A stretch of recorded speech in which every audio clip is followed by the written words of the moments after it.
అంబేద్కర్ కోనసీమ జిల్లా అమలాపురం రూరల్ మండలంలోని పలు గ్రామాల రైతులు సాగునీరు అందక తీవ్ర ఇబ్బందులు ఎదుర్కొంటున్నారు. జూన్ 1వ తేదీన రైతులకు నీరు అందిస్తామని ఇరిగేషన్ శాఖ అధికారులు చెప్పినప్పటికీ ఇప్పటి వరకు తమకు నీరు అందించలేదని రైతులు ఆరోపిస్తున్నారు. సత్వరమే తమకు నీరందించాలని అమలాపురం మండలం రైతులు జిల్లా కలెక్టర్ మహేష్ కుమార్ను కలిసి వినతి పత్రం సమర్పించారు. దీనిపై మరింత సమాచారం మా స్పెషల్ కరెస్పాండెంట్ వెంకట్ అందిస్తారు. అంబేద్కర్ కోనసీమ జిల్లాలోని పలు ప్రాంతాల రైతులు ఈ రోజు జిల్లా కలెక్టర్ మహేష్ కుమార్ ని కలిశారు.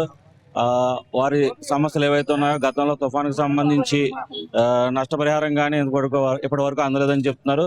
దీనిపై మరింత సమాచారం తెలుసుకునేందుకు మనతో పాటు కొంతమంది రైతులు ఉన్నారు. వారిని అడిగి తెలుసుకునే ప్రయత్నం చేద్దాం.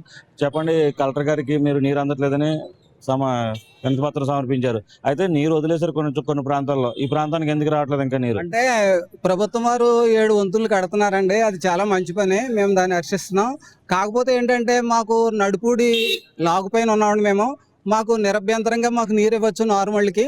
ఎందుకంటే లాకులు బిగించి బండార్లంక, నల్లమెల్లి, జనపల్లి, పాలగుమ్మి, తర్వాత ఇటు అమలాపురం ఆయకట్టుకి అంతా నీరు ఇవ్వచ్చు. మాకు ఒక 3 రోజులు 4 రోజులు అయితే నీరు ఇస్తే మాకు నార్మల్ అయిపోతాయి. ఇప్పుడు మేము తెచ్చేది ఏంటంటే 13-18 అనే వెరైటీ అండి. 155 రోజులు ఇది మినిమం తీసుకుంటుంది. ఎందుకంటే ఇదే ఇటు మనకి కోస్తా ప్రాంతంలో తుఫాన్లు ఎక్కువ వస్తాయి, గాలివానలు ఎక్కువ వస్తాయి. గాలివానలు రావడం వల్ల మన స్వర్ణ పెట్టినా వేరే రకాలు పెట్టినా పడిపోతాయి, లాసిపోతున్నామని ఈ 13-18 అనే రకం నిలబడి ఉంటుంది. మీరు చెప్పండి, కాలువ పనులు ఈ మధ్యన స్టార్ట్ చేయారు. ఎందుకంటే ఎండాకాలం పూర్తయిన తరుణంలో స్టార్ట్ చేయడం వల్ల రైతులు ఇబ్బంది పడుతున్నారని చెప్తున్నారు. కలెక్టర్ ఎటువంటి హామీ ఇచ్చారు మీకు? వెంటనే మరి కలెక్టర్ గారు ఇరిగేషన్ డిపార్ట్మెంట్ అలా చూస్తారండి, అక్కడికి వెళ్ళండి అని చెప్పారు. కలెక్టర్ గారు హామీ ఇచ్చారు. మాకు నడుపుడి లాకులు ఇరిగేషన్ డిపార్ట్మెంట్ ఇన్ని రోజులు సెలవిస్తే ఇప్పుడు దాకా లాకులు చూసుకోలేదు. వాళ్ళు జాబ్ చేస్తున్నారు. అసలు రైతులకు నీరు ఇవ్వాలని తెలదా, వాళ్ళ పోయింది అని తెలదా? వాళ్ళ ఇంట్లో ఎవరికైనా జ్వరం వస్తే ముందు పరిగెడతారు. రైతులు లాక్ పోయింది, దాన్ని తలుపులు కట్టించాలి, రైతులకు ఉపకారం చేయాలి అని లేదా?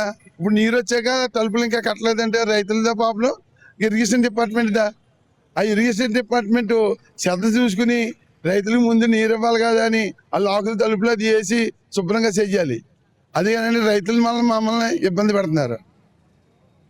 ఏదైతే ఇరిగేషన్ అధికారులు ఉన్నారో ముక్కామల దగ్గర సంబంధించి అమలాపురం రూరల్ మండలానికి సంబంధించి ముక్కామల వద్ద లాకులు తలుపులు పాడాయని చెప్తున్నారు. తలుపులు రిపేర్ చేసి డైవర్షన్ ద్వారా తమకు నీరు అందించాలన్నారు. వంతుల నిర్మాణం జరుగుతున్నప్పటికీ డైవర్షన్ ద్వారా నీరు అందించగల సమర్థత ఇరిగేషన్ శాఖకు ఉందని, ఆ కాలువల ద్వారా నీరు అందించాలని ఏదైతే జూన్ 1న నీరు అందిస్తామని హామీ ఇచ్చినప్పటికీ జూన్ 15 వచ్చేసరికి కూడా నీరు అందించకపోవడం వల్ల పంటలు వేయలేకపోతున్నామని కూడా రైతులు చెప్తున్నారు. ఏదైతే కొన్ని వరి వంగడాలకు సంబంధించి 155 రోజులు సమయం పడుతుంది. ఇప్పటికే వరి వంగడాలకు సంబంధించి నారుమళ్లు వేయకపోతే కనుక మరింత ఆలస్యమై వర్ష ప్రభావానికి తమ పంటలు కూడా నాశనమయ్యే అవకాశం ఉందని రైతులు చెప్తున్నారు. అలాగే ఇరిగేషన్ వర్కులకు సంబంధించి నడిపూడి లాకుల వద్ద తలుపులు ఏర్పాటు చేసి సత్వరమే నీరు అందించాలన్నారు. అలాగే 2023కి సంబంధించి తుఫాన్ ఏదైతే సంభవించిందో ఆ తుఫాన్ నష్టాన్ని కూడా భర్తీ చేయాలని రైతులైతే జిల్లా కలెక్టర్ని కోరటం జరిగిందని చెప్తున్నారు. కెమెరా పర్సన్ వరుణ్తో వెంకట్, అంబేద్కర్ కోనసీమ జిల్లా నుండి.